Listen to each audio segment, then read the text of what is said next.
What's up, guys? It's Monty with the MontyVerse, back with another trailer reaction. As always, I'm joined by my friend Zack. What up, Zack? Dude, chilling. Excited for this one. Look, Nikki's been with us the last few times, but it's good to go back to basics. Just the boys here Yeah, today. dude, Doing it just with the the boys, all right? boys, dude. Just the boys. Oh, dude, you gotta fix that lock. I know. What are you I'm working doing, on it. man? Did someone say for the boys? Oh! Oh, It's it's the Dan! boys! Boys Everyone! are back. Welcome, Hi, Dan, guys.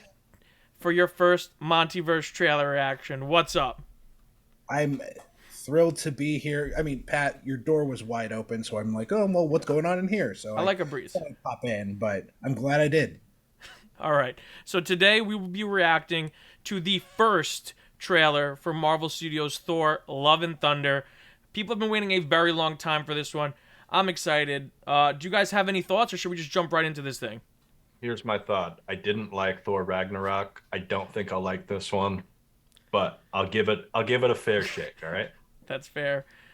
Dan, what about you? I'm ready to jump in. Okay. All right, guys. Let's do this. Oh, little boy. Okay. Whoa. Oh, classic suit. He had little head wing. Oh, he's burying the hammer. Now they're but humble tools for peace. That's one that Groot built? Yeah. I need to Stormbreaker. figure out Interesting. exactly who I Hippie am. Thor. Oh, he got his eye back. Oh, he got his eyes Right. on it. Oh, yes. Fat Thor. I love it. Oh, never mind. Never mind. He's shredded again. Whoa. Yeah, I miss Fat Thor. Just Alright. in behind. Hey, Korg, we got Korg. I'm happy. Oh, cool. Oh, hell yeah.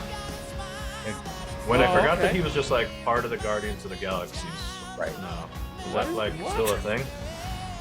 Yeah. Yes. So Okay. the Bifrost is... Okay, Zeus. All right. Oh, was that Zeus? That's Zeus. That's cool. Remember what I that's told straight from the comics. Yes. you? You ever feel lost? King Valkyrie. Okay. Valkyrie. Oh, we got Zeus flexing. Oh, yeah, the whole squad.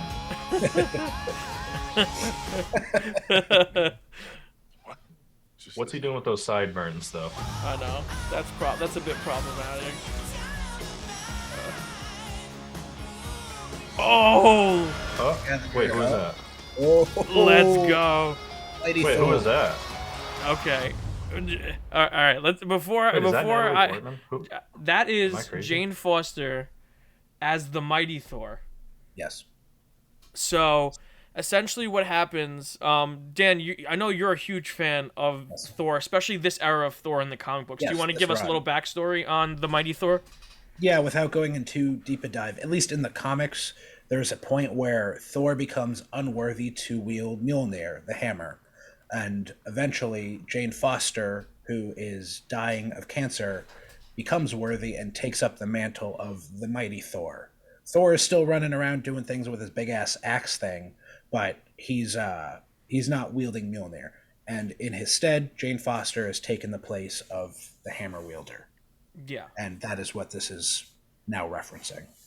Yeah, so essentially they're both Thors in a way, because he gives her his blessing and he allows her to use the name.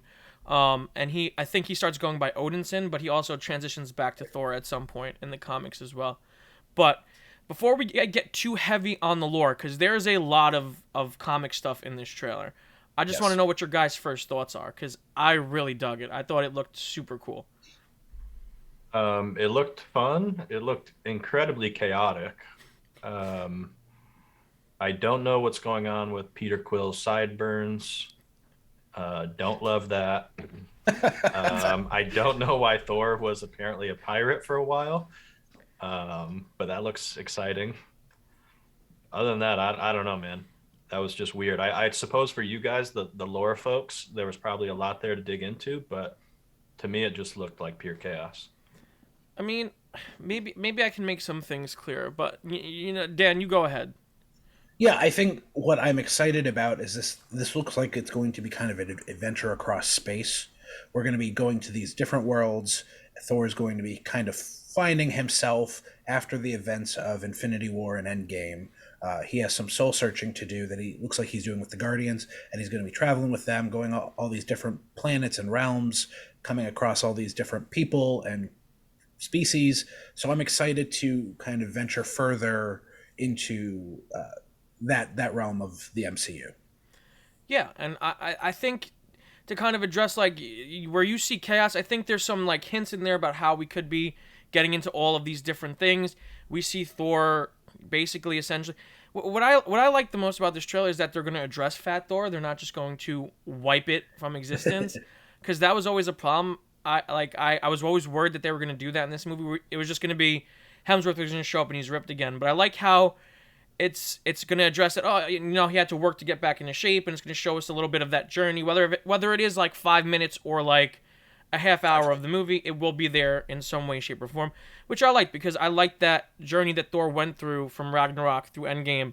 And I really like the idea that he's soul searching after loss, because anyone who suffers great loss in life kind of goes through a metamorphosis of some sorts, and Thor never really figured out his place in the world. He was always just kind of doing what everyone told him to do, and I like that he's kind of figuring that out now. He's trying to figure out exactly what type of man or god he is, and that's very, very cool. Now, Dan, there is a lot, as we know, that is going to be in here from the Jason Aaron run. There's some things of Thor. Some things I noticed right off the bat. The exact costume from the comics looks like it's in there.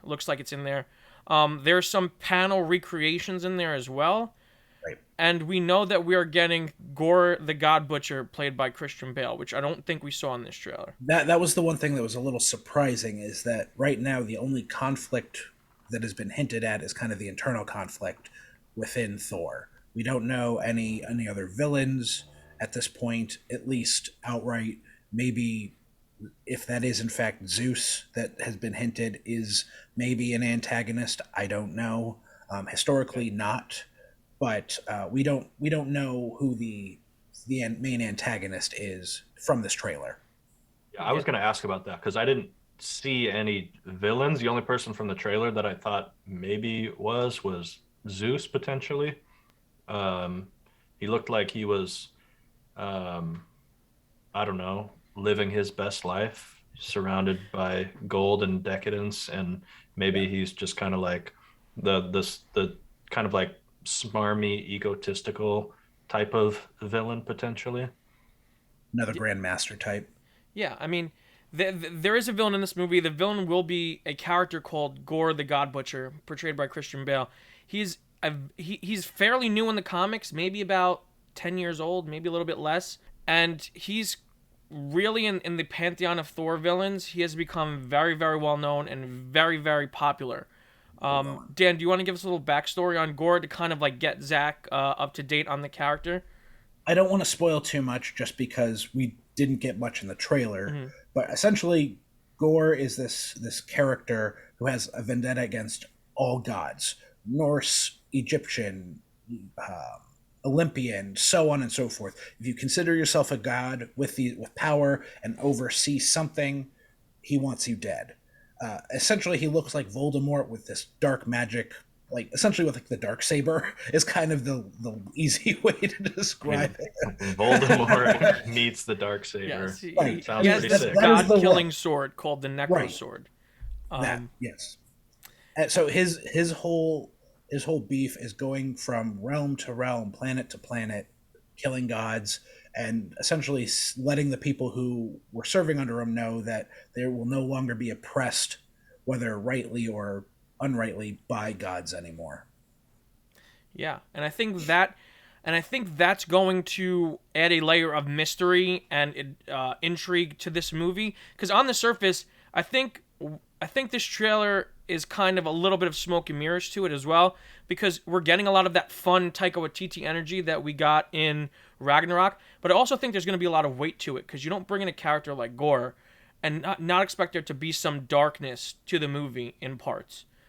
So yeah, we get a fun look at the Greek gods and at Zeus, but I would not be surprised if Gorr somehow shows up and kind of does some damage, because essentially in the book, Thor is on a quest to kind of trace all of the damage that Gorr has done throughout the universe without people realizing, like all of these alien gods that he's killed and gods on Earth, and he's kind of following this trail of destruction that Gorr has done. So I wouldn't be surprised in this movie if maybe like Thor is living that self-discovery lifestyle, and he ends up somehow in the pantheon of the Greek gods, and that's when Gorr shows up and he learns about this character. One thing I'm interested in, if I can change gears a little bit, Yeah. is the Guardians and how much they actually will play a role in this film. Because we see Thor go off with them at the end of Endgame. So I wonder if it's maybe the first act is going to be a little more Guardians heavy, and then he leaves them, they come back. I'm interested to see how much the Guardians are going to play, especially knowing that we're going to get a Guardians 3. Yeah. How much is James Gunn willing to let Taika kind of dictate their path through Love and Thunder? Yeah, and I think, to me, Zach, I don't know about you personally. Do you have any thoughts on that? Just about the Guardians in general. Yeah, like do you think they're gonna play a big role, or do you care? I mean, I think to Dan's point, they probably can't play that big of a role just because with Guardians 3, it's hard to just make this movie be effectively a Guardians 2.5 then. So I think you probably have him doing. I'm actually guessing a lot of the chaos that we see in this trailer is probably related to some hijinks that are happening in the first act of this movie, and then eventually I think it's probably going to settle down, and Thor is going to go on that sort of journey of discovery that you've kind of been talking about, Pat. So yeah. I could definitely see it playing out that way, or maybe the God Slayer, what's his name? God Butcher. God Butcher. Yeah. There may be a case where like he kind of shows up and Thor tells the rest of the gang like, hey, this isn't your fight. So, yeah. And then that's maybe when the movie sort of gets a bit more serious, but yeah. And to address that before I jump into my thoughts on the Guardians, there is a reason why he's called the God Butcher. Like it's not just like a name that just, oh, his name is Gorr. God Butcher starts with, he's called the God Butcher because he doesn't just kill these gods. He essentially, he like in the comics they describe the kills as being drawn out and torturous, and he's definitely slaughtering these beings, these almighty beings, as opposed to like just straight up going there, getting the job done, and leaving. He's reveling in the pain that he's causing. So there's that, and then also, I just don't see the Guardians being in this thing more than 15 minutes, maybe even that much, probably even less. I imagine them being in like the first 10 minutes of the movie, and then maybe showing up here or there throughout the film. But I think what we're going to see, and it's not so much as James Gunn not wanting Taika to use them, I think it's Taika not wanting to use them because there's so many other characters he wants to use that we haven't even just talked about yet. So I can't see them being in here more than 5 minutes, and then Thor kind of realizes, hey, I don't really belong with you guys. This doesn't feel right. I want to go find something like because we know that they're looking for Gamora, and Thor maybe wants to go look for Gorr the God Butcher, and their paths kind of diverge there, potentially. But I'm much more interested in the journey of, because it seems like we're going to have 3 main character journeys that we're going to follow, that being Thor, King Valkyrie, and Jane Foster. That seems, in my head, that's what I imagine this movie being. And we get a little bit of King Valkyrie here. We see that she's turned New Asgard from the dumpy fishing village that it was in Endgame when Thor was kind of drinking his way into depression, to now it looks to be a very nice, thriving society and integrated well into the world. So there is that, but she also seems bored. She also seems to miss that fight that she has in her. And then there's Jane Foster. So what do you guys think about those 2 characters? Because I feel like they're going to factor very heavily into this movie. I would be happy with, whatever, as long as it's one of my issues with Ragnarok is that it just felt very silly the whole time. So I think, if you can take those 2 characters and make them feel legitimate, then I will be happy to sort of follow their journeys, whatever it may be, just as long as we don't make a joke out of what they're doing. I don't, again, like with the Hulk and Ragnarok, like really turned me off to that movie. So I don't know. I think if you just treat their stories with, a bit more seriousness, I'll probably enjoy them. Yeah, I mean, I'm a Ragnarok fan, but I can very much respect that criticism. I think we're going to probably get some humor played off of Valkyrie being just in an uncomfortable situation. She's used to being in these war situations, and now she's managing a bureaucracy. So I think there's going to be some just fish out of water humor played there. But yeah, I think it's still going to be hopefully taken more seriously than some of the humor that came about in Ragnarok. And I'm excited to see that because I don't foresee her staying in that bureaucratic role very long, in this movie or just in the MCU. That's just not who she is. She's a leader by action, and but it's also kind of cool to see that it's almost that we know her as this person of action, but at the same time she's also extremely driven and is successful even in the bureaucratic sense, that she has like turned New Asgard into this thriving tourist nation. So that's fun. But to counter Zach's point, like, yes, there's a lot of goofiness in Ragnarok, but I think with the introduction of Jane Foster again, Natalie Portman returning to the role, I think that there's going to be she's going to add a lot of seriousness back into the plot, because Jane Foster's arc of Thor in the comics is very serious in the sense of when we find her in the comics at this point in her life, her body's being ravaged by cancer. She's very ill, and there's really it's terminal basically. There's no hope. There's no anything for her. And so when Thor loses the hammer calls out to her, and she is able to lift it. And when she lifts it, being Thor kind of starts to heal her body of the cancer. So I think we're going to learn about that. And I don't know if they're going to do that exact storyline or maybe something like that in this movie, but I think the weight of that and the weight of what Thor is essentially going through, like trying to find this person who's just massacring all of these different gods, I think that is going to add a lot of darkness and a lot of stakes to the movie that maybe Ragnarok didn't really have in the way that you wanted it to. Yeah, I think what I'm interested in is, if they don't go the cancer route, that's fine. But I do hope we explore how she became, or what makes her worthy to wield Mjolnir. Because as we've seen throughout the MCU, and it wasn't until Endgame that Steve Rogers was able to do it. So I hope we explore what her journey was between her last appearance in the MCU to however she appears in Love and Thunder. To one, how does Mjolnir fix itself after having been destroyed by Hela? And then two, her being able to wield it and get the power of Thor. I'm excited to see it. I was always a big fan of the all new, all different kind of run where we saw Sam Wilson as Captain America, Miles Morales appear, Kamala become Ms. Marvel, Jane as Thor. So that kind of changing of the guard there. And I'm glad we're finally seeing this in Love and Thunder, but there's still backstory to fill into how we got there. And I hope this movie does its due diligence and it's not just a MacGuffin. Yeah, I'm really excited about that. Yes, I mean, we'll talk about the trailer a little bit more. Maybe we'll do a breakdown video, and me and Dan will talk more about all of the comic stuff that we saw in this that we really didn't get a chance to touch on, because we do also have Thor's pets, which I believe they have names in Norse mythology which are unpronounceable, but I believe they changed them to Tooth Grinder and Tooth Gnasher in the comics. And they're in there, and they're pulling his ship, and it looks like he's using Stormbreaker at one point in the trailer to activate the Bifrost, which we know it does because he used that in Avengers Infinity War. So there's a lot of cool little things in the trailer that we can touch on.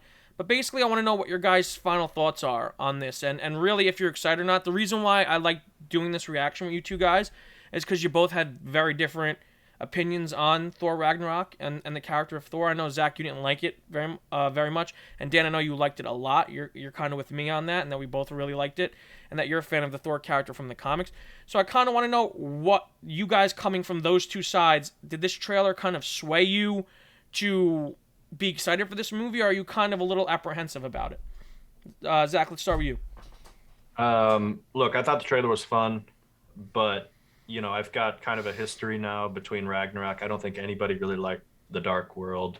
And even the first Thor was just fine. So I feel like I almost have to be a little bit apprehensive, even though I thought the trailer was fun, just because I haven't seen it from Thor yet, right? I haven't been really wowed by any Thor movies so far. Um, Again, that doesn't mean I'm not going to give it its fair shot. I'm going to go see it when it comes out and judge it according to how I feel. So, yeah, it's a wait and see for me. All right, Dan, what about you? First, the goats in Norse mythology are Tangrisnir and Tagjosnir. No, Tagnoster. Sorry. So for all you out there, and I probably butchered that pronunciation. I applaud you for even attempting it, because I refuse to attempt it. But to your question, this trailer did. I had high expectations, or high. I'm looking forward to this movie a lot before seeing this trailer. I wouldn't say this trailer changed high or low. I think mainly for the point that we didn't see any sort of antagonist. We didn't see Gore the God Butcher.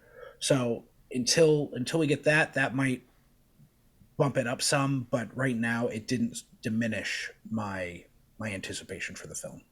Yeah, this trailer was definitely the definition of a teaser. It teased us. And I'm really excited for the movie. But I think my anticipation comes from everything I know that's going to be there. The trailer, I think, as opposed to some of the other teaser trailers we've gotten, it definitely showed us less than most. But again, I think that I'm so excited for it because it is Taika Waititi returning, and I loved his vision for Thor and Ragnarok. It is Hemsworth back, it's Portman back, it's Tessa Thompson back. We even got Korg is back, so I like all of that, and I'm excited to see what's going to happen because I really don't think they even scratched the surface of the plot. Like they didn't touch anything really meaty in this trailer, and I'm excited to see yoked Natalie Portman throw down with Mjolnir because she looks ripped as all else in this trailer. So anything else, guys? Anything else you want to touch on? Anything I missed that you guys want to talk about? I mean, it took a while for us to get this, and I think they did tease. They didn't give too much away, and I'm glad. We still have Doctor Strange coming up. We still have a lot of Moon Knight left. So I'm glad they really didn't give us a ton yet because I don't want to know so much going into seeing it. All right. Well, I think that'll be it for this trailer reaction. Dan, where can the people find you? You can find me every other week hosting the Fancast at 4 podcast. Pat's been a guest. Need to get Zack on there sometime to talk about how knowledgeable he is about the Fantastic Four. This week we have our friend John Lestrina on, and we're going to be talking about Justin Lin and how he might cast a Fantastic Four movie. So be on the lookout for that.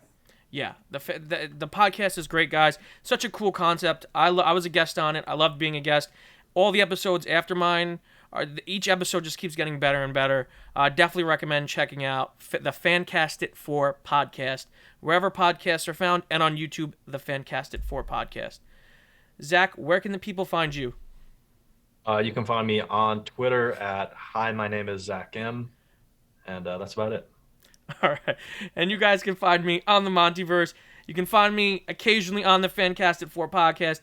I will be here on the channel doing episode breakdowns, trailer breakdowns, reactions, everything that involves comic books. I will be doing something with it regardless. So make sure if you're new to the channel, you subscribe, you hit the notification bell to catch up on all the latest content because we have a ton of stuff coming out. And if you enjoyed our reaction, throw a like on the video, give us a thumbs up, and comment down below what you thought of the Thor Love and Thunder trailer. And if you missed anything, if you caught anything that we missed, let us know down below as well.